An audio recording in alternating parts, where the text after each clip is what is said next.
MGS Methodist Girls Primary P6 Weighted Assessment 1 for 2024. Let's look at question 1. Which of the following fractions is greater than 2/3? Okay, so we are given different fractions. And all these fractions, when you compare to 2/3, we need to find out which of them is actually greater than 2/3. Okay, so what we can do is we are going to change all we compare the two fractions, example 3/5 and 2/3. When we compare them, let's change the denominator to the same number. Okay, so 2/3 will be changed to different denominators depending on the options. So example for the first one,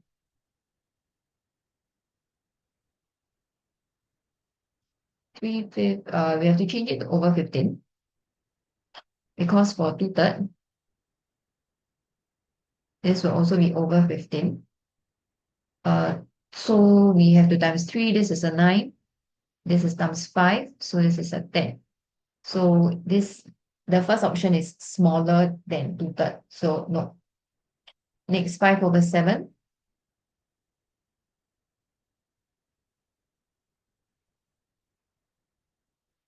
We'll change it to common denominator 21. So it's a times 3. This will be 15/21. And then we have 2/3. 3 times 7, so 14/21. Then next, 6/9. 6/9 can actually be simplified, which is 2/3.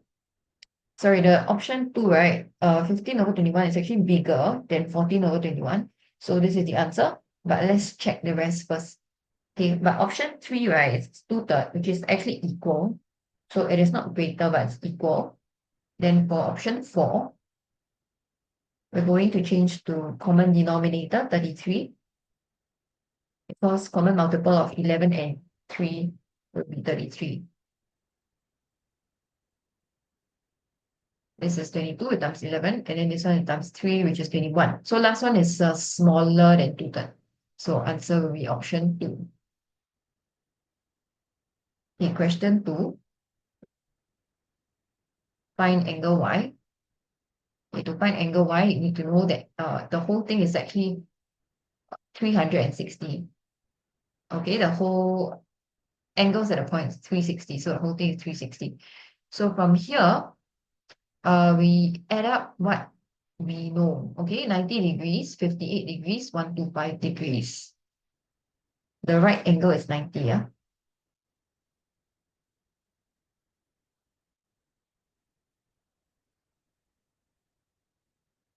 Then you should get 273 degrees. Then next, we have to take 360 to minus away this 273.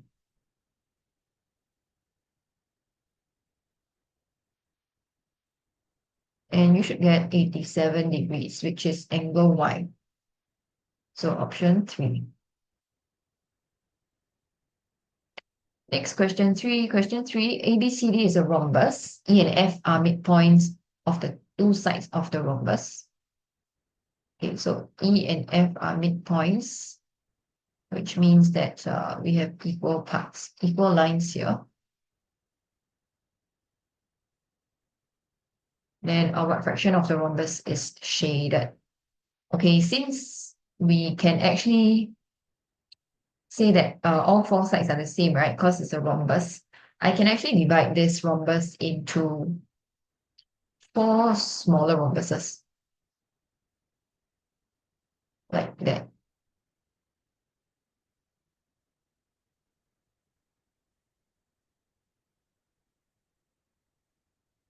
Okay, then each rhombus, a bit not accurate, but you get what I mean.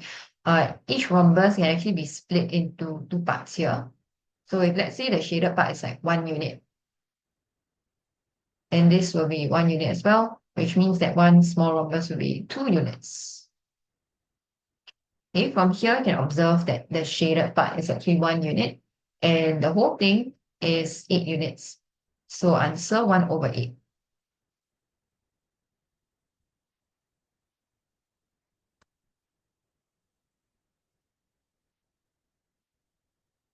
question 4. Mr. Lim had a sum of money. He gave 2/5 of the money to his son and shared the remainder equally between his two daughters. What fraction of the sum of money did each of his two daughters receive?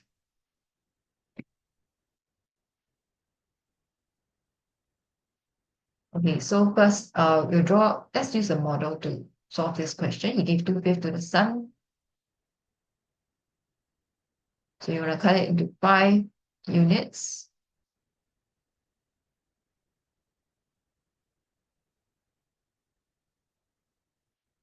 Okay, so once you have cut this into 5 units, you shape 2 for the sun. Okay, indicate 2 for the sun. Hold on.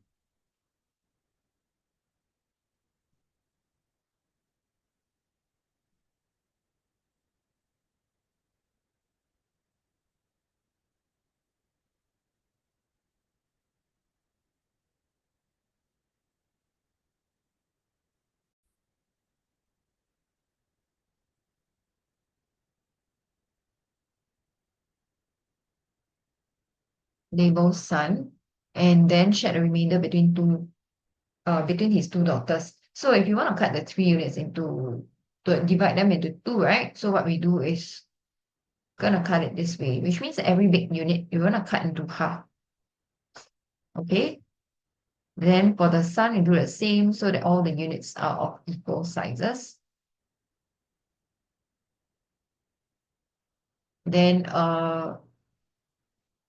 this is for two daughters. Two daughters. Okay.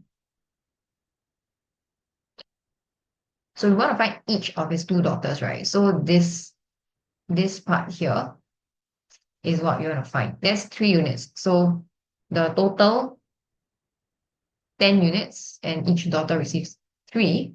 So answer will be 3 out of 10. Yeah, option 1. Question 5. WXYZ is a rhombus. Angle PWZ is 5/7 of PZW. Find angle WPZ. Okay, so firstly, it's a rhombus. So make sure that you recognize and label that all the sides are the same. And just take note that you also have parallel lines. Sometimes they may be quite useful. Okay, so what we know also is that PWZ, which is this one, is 5/7 of PZW. So here. So this is 5 units. And this is 7 units.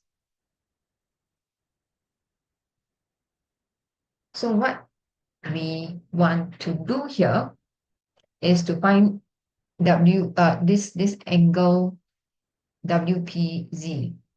Okay, so firstly, I'll take 180. Look at this 110 degrees, right? There is actually an isosceles triangle here. So the isosceles triangle here means that I can take 180 minus 110, divide by 2 to find each of the angles. Okay, let's do that first.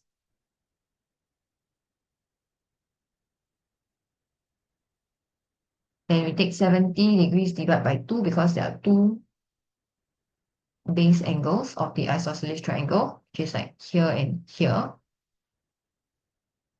What this means is that this is 35 degrees. This is 35 degrees. And that can you see that there is a Z? Okay, which is like here.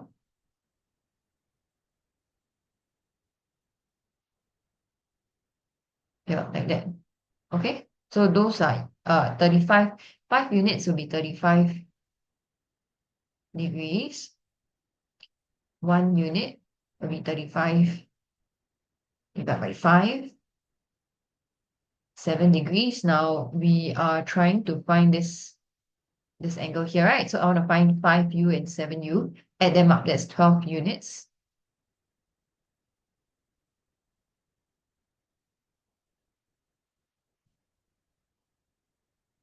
12 times 7 degrees, which is 84 degrees. Now the angle that I want to find, WPZ, will be 180 minus 84. So answer 96, option 2.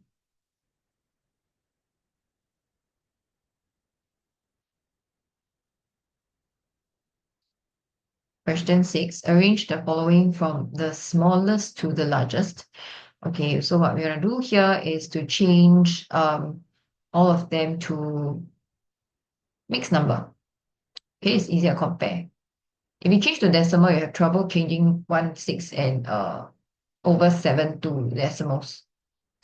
Okay, let's change to mixed number. So 1.2 is 1 whole 2 over 10, which is 1 and 1/5. 8 over 7 is 1 and 1/7.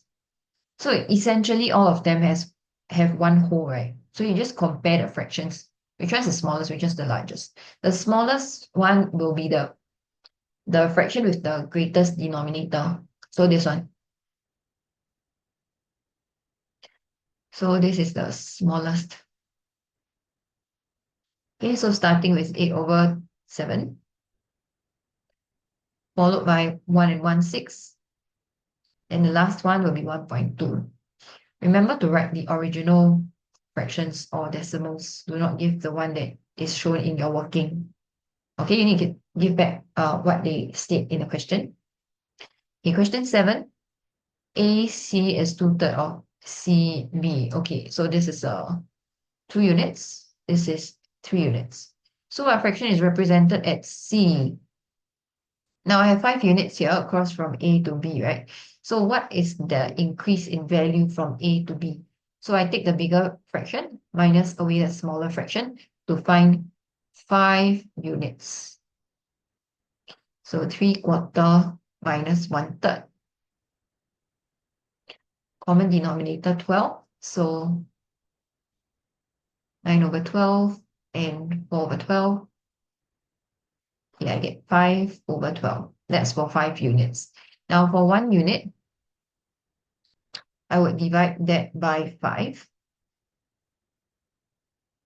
Okay, and then in order to divide by fraction, divide by whole number, right? You want to change, flip. Okay, keep the first fraction, change the sign, and then flip the 5. 5 is the same as 5 over 1. So when you flip it, it becomes 1 over 5. From here, you can simplify. 1 from the top, 1 from the bottom, which is a 5, and 5 both can be divided by 5. Then multiply numerator by numerator and denominator by denominator. So you end up with 1 over 12.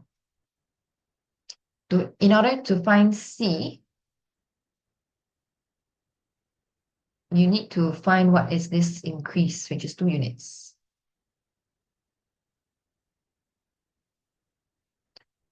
1/12 times 2, which is 2 over 12.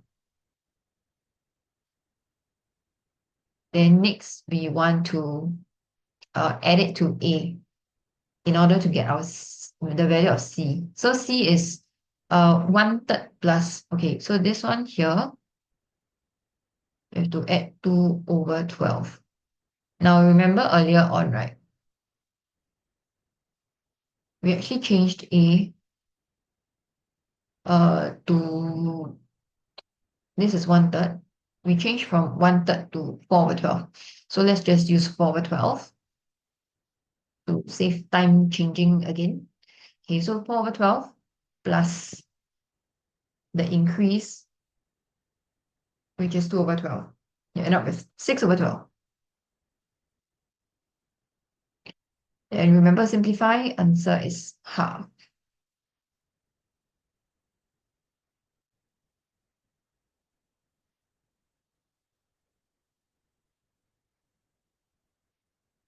Question 8. In a class library, 3/5 are fiction books and the rest are non-fiction books.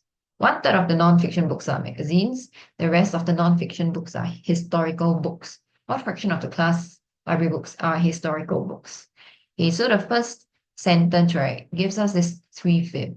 So I'm going to use ratio and I'm going to figure out like what is 3, what is 5. So if 3/5 are fiction books, then 2/5 must be non-fiction books. Okay, so let's do fiction to non-fiction.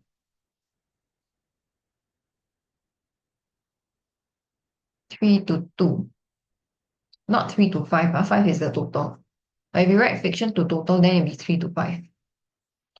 Okay, then 1/3 of the non-fiction books are magazines. Okay, so when we look at non-fiction books, they are either magazines or historical books. If 1/3 of the non-fiction books are magazines, means that 2/3 will be historical books. So 1 to 2. So I have two ratios and I always need to find common base. So what is the common base between the first set of ratio and the second set of ratio? It is the number of non-fiction books. Okay, so this second ratio, I need to find out what is the total number of non-fiction books. Okay, over here, I will not label total. I will label non-fiction instead. Okay, so that this matches with this. If I write total, it might be a bit confusing because this total is not actually the total of everything, but just the total of non-fiction books. So I just write non-fiction books. Okay, this is a 3. So you want to make it the same since they are supposedly representing the same thing. The common multiple is 6. So this is a 9. Then the other ratio times 2. You get this. Okay, so after you have found a common base, you can use the units across both ratios to find out what you want. Okay, fraction of all the books that are historical books. All the books, the total number of books will be fiction plus non-fiction. Okay, don't add the M and the H again. Those two are part of non-fiction. Okay, so the total is 9 plus 6.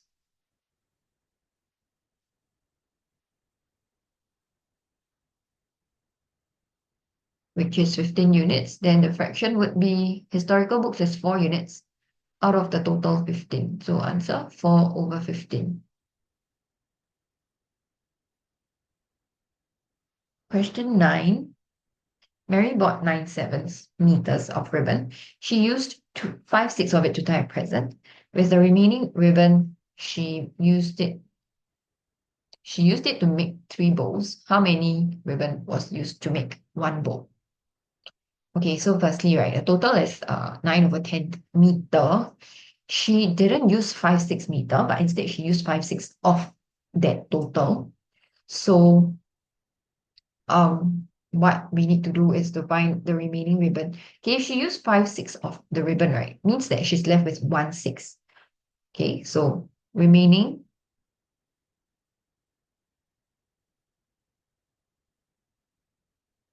the remaining ribbon is 1/6 of the total. So 1/6 of this 9/10 meter. So what we do is 1/6 of something means 1/6 times 9/10 meters. Okay, I do this to find the exact length in meters. You can simplify top and bottom. 6 and 9 both can be divided by 3. Numerator times numerator. Denominator times denominator. So this is the length of the ribbon that is left. Then with that amount, right, she used it to make 3 bows.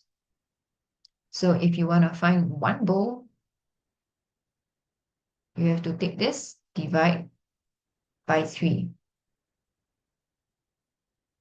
So again, change, flip. Keep the first fraction, change the sign, flip the last number.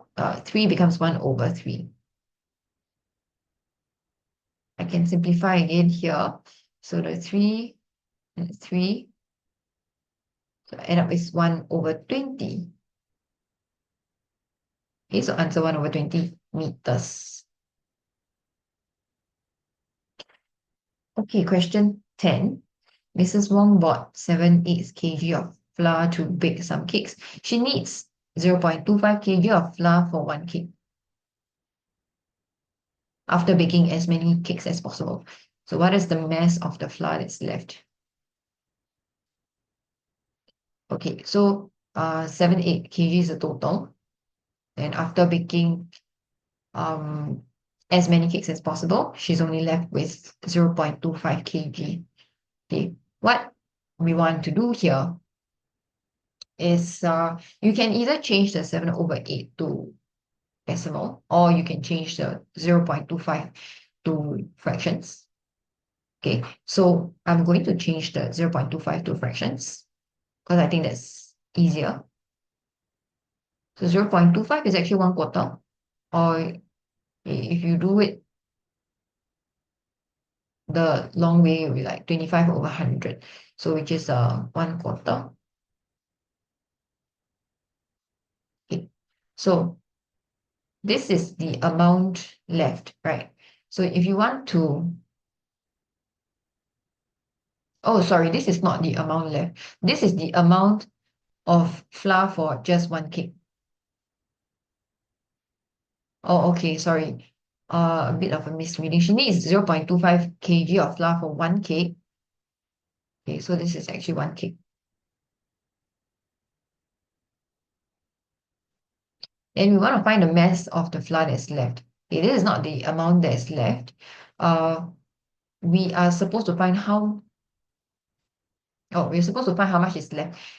So I take the total amount and then divide by one cake. Okay, to find the number of cakes. And this will also give us the remainder. I mean, we have to find the remainder, and that will be the amount left. Okay, sorry, a bit of a confusion here. Your total amount is this, one cake is that. So number of cakes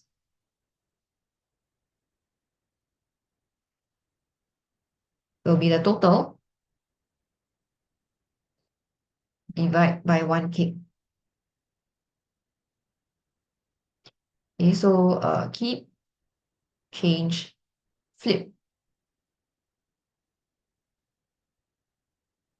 So when we simplify, this is a 2, this is a 1, 7/2. 7/2 is okay, 3 and 3.5. So the number of cakes that she can bake is 3, but that's not what they're asking for. They are actually asking for what is the amount left. So you see this half, right? This half is referring to half of one cake. So the answer is not half kg. Okay, it's half of one cake. And earlier on, we found that one cake is 1/4 kg. This is in kg. So what we want is half of that. Okay, half of one cake is half of, okay, so half of one cake will be half times 1/4 kg. Numerator times numerator, denominator times denominator. So answer 1/8 kg.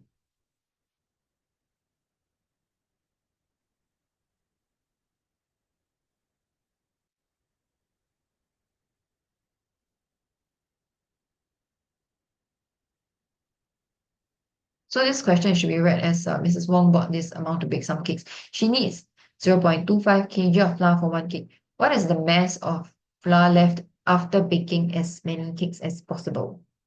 Okay, so that's where the text is supposed to go. Like at the end. Question 11. Andrew, Chris, Jeremy, and Glenn sold some funfair tickets. Both Andrew and Glenn sold 1/5 of the tickets each. Chris sold 12 more than Andrew, and Jeremy sold 30. How many tickets did they sell altogether? Okay, let's use a model to represent this. Both Andrew and Glenn sold 1/5 each. Okay,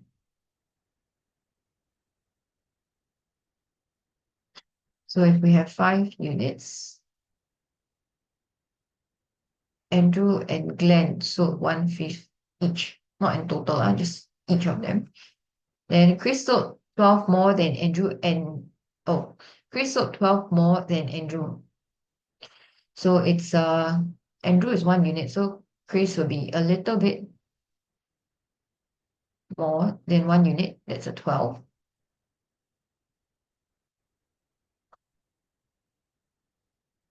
And Jeremy sold 30. So the last part here is Jeremy, and that's 30.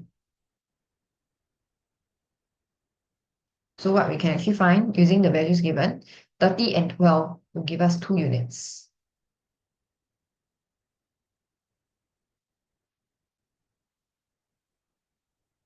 €42, 1 euro, 42 divided by 2, which is 21. Then if you want to find all together, that's 5 units. So 21 times 5, 105. Okay, so answer is 105.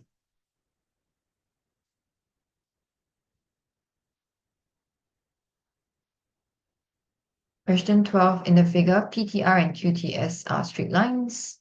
PTR, QTS, okay. PQ equals to QR equals to RS. Find TRS, the angle that is marked over here.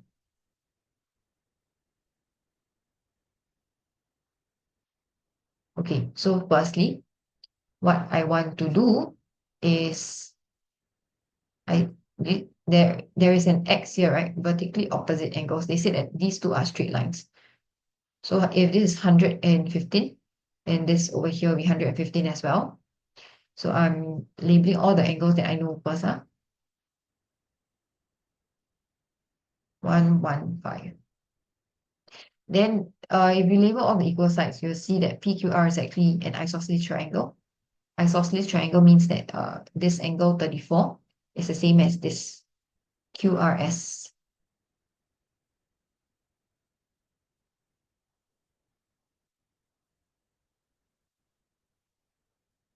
Now looking at this isosceles triangle here, right? If I can find this angle here, I just need to minus 34 to get the answer. So, but if I want to find this whole angle here, QRS, right?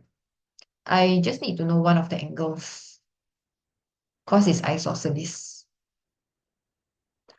So let's find this RQS. Angle RQS. RQS or RQT, whichever. 180 minus 115 minus 34 gives us 31 degrees. Because we're looking at this triangle here. Okay, so 180 minus this to get 31 degrees. Now this angle here must also be 31 because it's isosceles. Then now I'll just find QRS.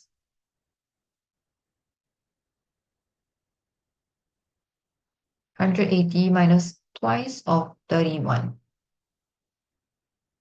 which is 118. Then lastly, we want to find TRS.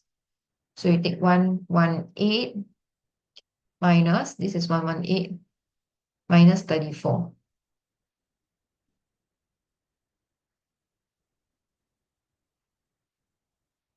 So answer is 84 degrees.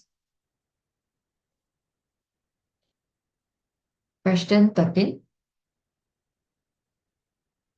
In the figure, question 13 in the figure, EFGH is a square. Okay, square means that you have 4 equal sides.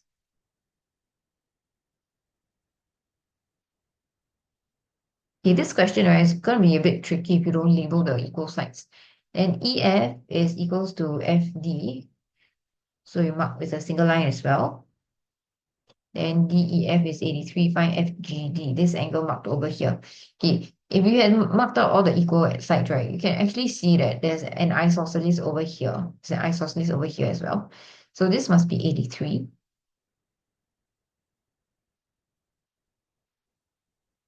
So with this, I can actually find this angle EFD.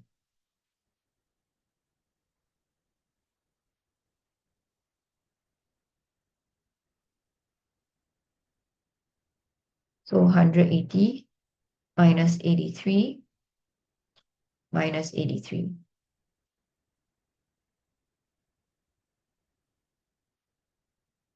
Which is 14 degrees. Then I will take, okay, this is 14.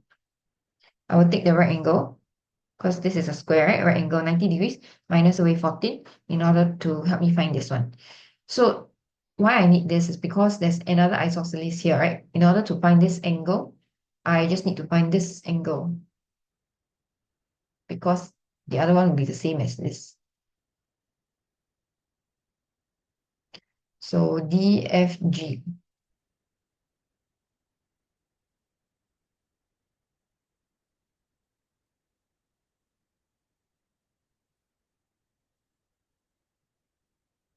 Ninety minus 14, 76. 76 here. Then isosceles triangle. So angle FGD, the one that I want, will be 180 minus 76, whole thing divided by 2. Calculate that out, you should get 52 degrees.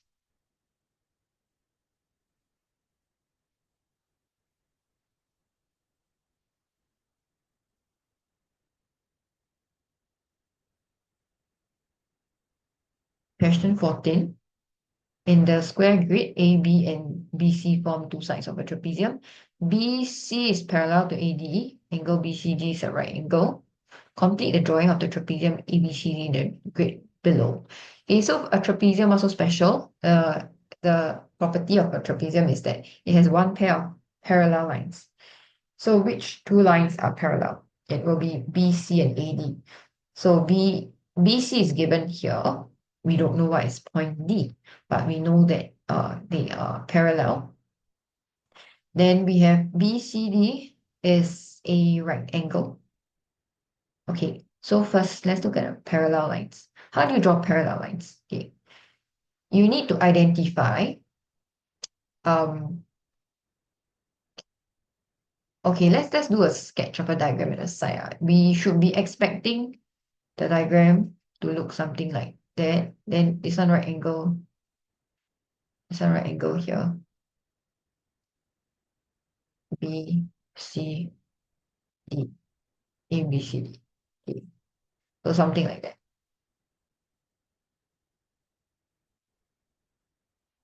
All right, let's look at the parallel lines first, A and D. So how do you draw parallel lines? To draw parallel lines, you need to identify like from which point of the start of the line will always begin at the corner of a square. Yeah, right. At which point does it touch the corner of the square again? So not like that, not like that, but like that. Okay.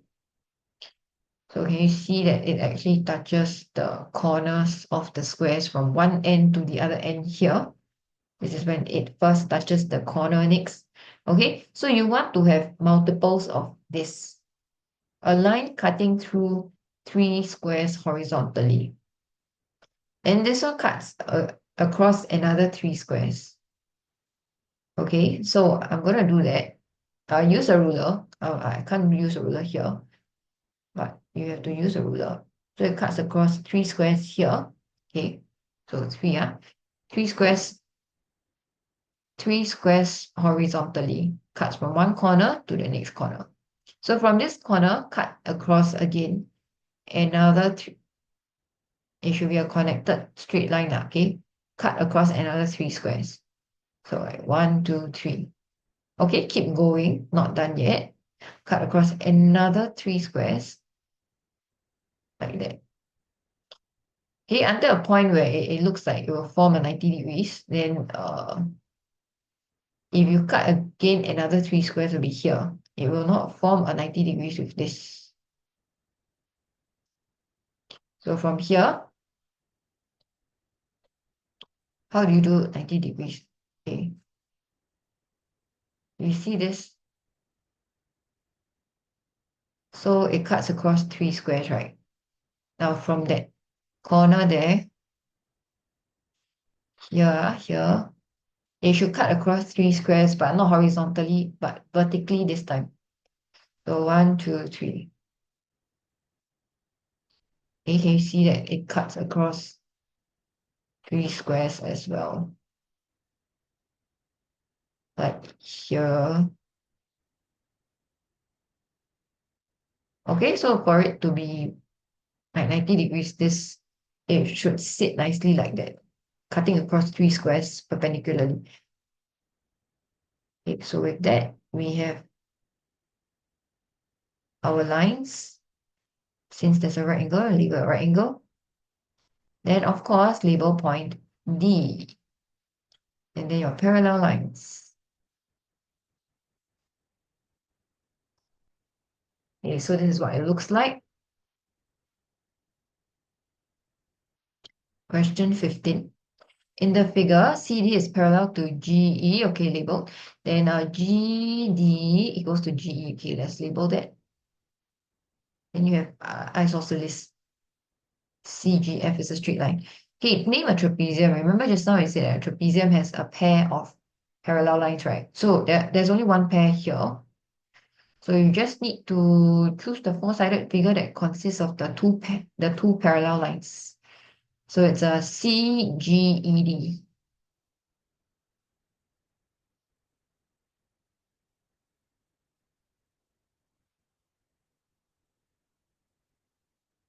Name a pair of angles that add up to 180. Okay, there's actually many angles that add up to 180. And there are many properties that you can use. Okay, so the first one, let's look at this straight line. So you can see that CGD plus FGD will give you 180.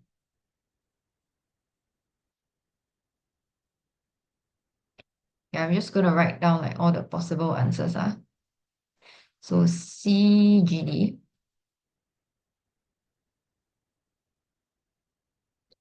and DGF.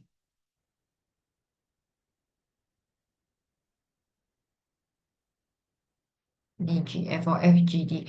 Okay, then the next one CGE and FGE. It's also the same straight line.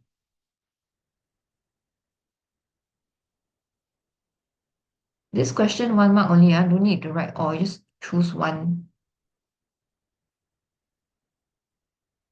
pair, I mean. And the next one is DCG and CGD because you have interior angles. I'm talking about this one here and this one here. Okay, interior angles means that the angles between the two parallel lines add up to 180.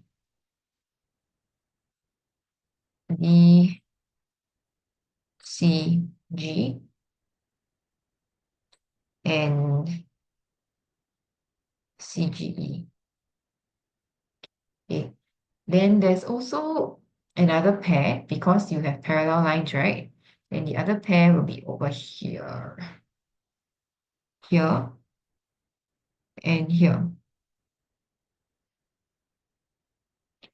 So that is angle CDE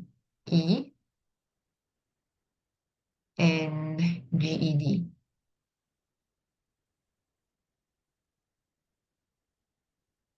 So those are all the possible answers. Any of these will give you the mark.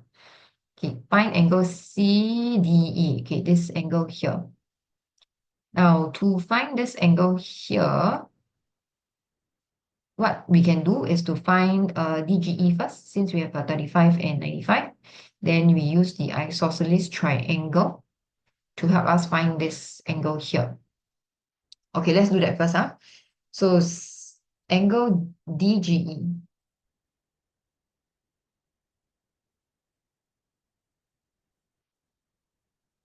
180 minus 35 minus 95. 50. So this is 50.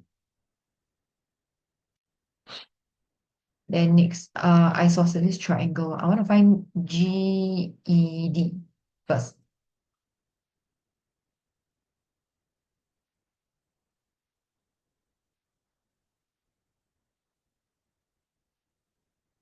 Hundred eighty minus 50 divide by 2.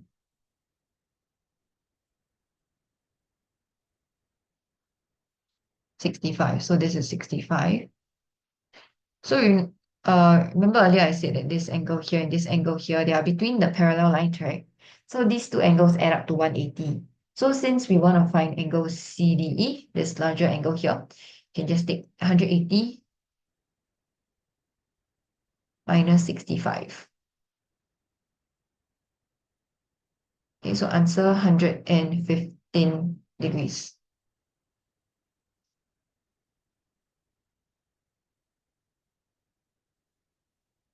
You might have gotten another, you might have gotten the answer using another method. That's fine. As long as you use the properties correctly, you should be able to get the same answer.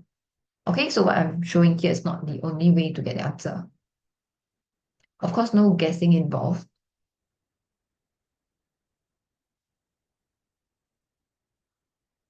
Okay, next question. Question 16, last question. Ali, Bala, and Charles had 60 marbles altogether. Ali gave 3/10 of his marbles to Bala and 1/5 of his marbles to Charles. In the end, all three had the same number. So who had more at first, Bala or Charles? And how many more? Okay, so I'm going to use a model. Ali gave 3/10 to Bala and 1/5 to Charles, right? 1/5 is the same as 2/10. So I'll use 10 units.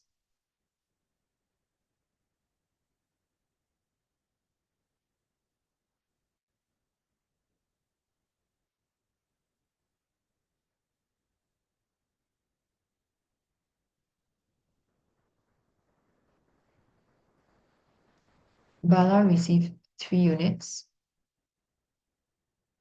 Charles received 2 units.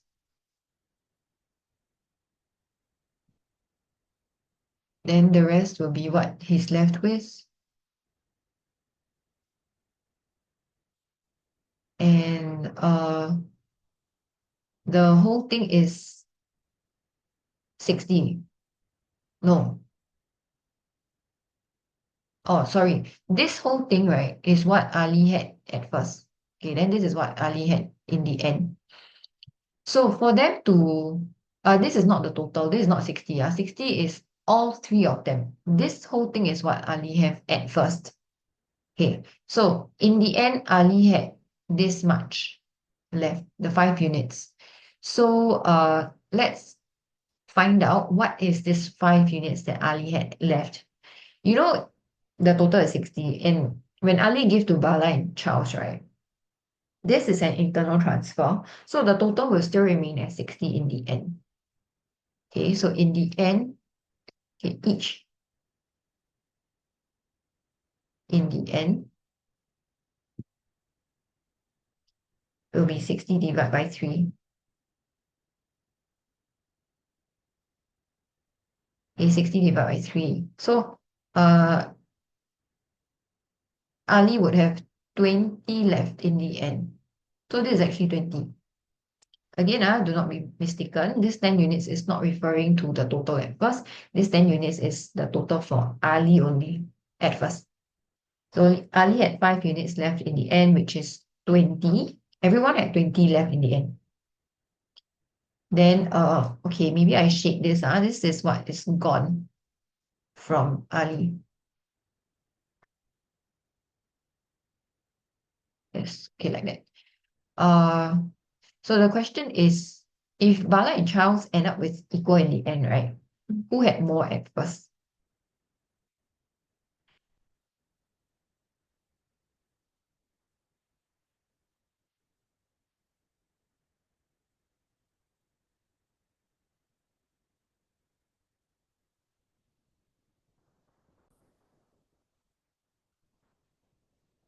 So what we want to do is to find out how many did Ali give to Bala and Charles. So the 5 units is 20. So 1 unit is 4. Okay, then C at first, right, is okay, we find 2 units first. C received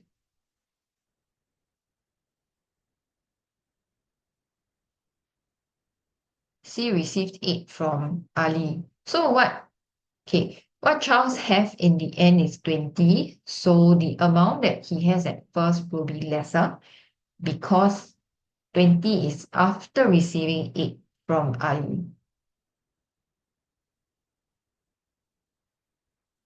Okay, so C at first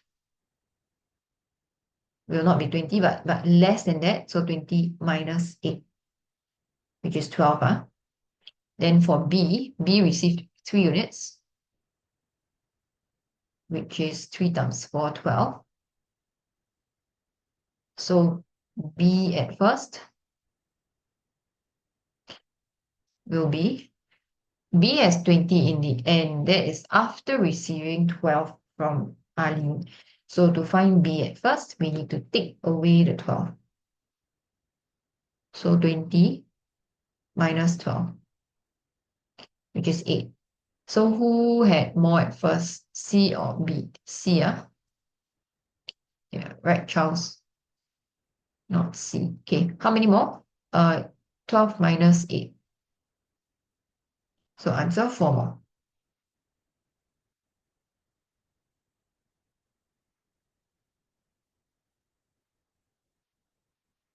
Okay, then next part, what fraction of the total did Bala have at first? So we have already calculated that Bala at first had 8, right? 8 marbles. And the total is 60. So it will be 8 out of 60. Will the total change? The total will not change. It will always remain at 60. So whether it's in the end or at first, the total is always 60. Okay, but Bala at first will be 8. So then we simplify this, divide by 4, 2 over 15. So answer is 2 over 15.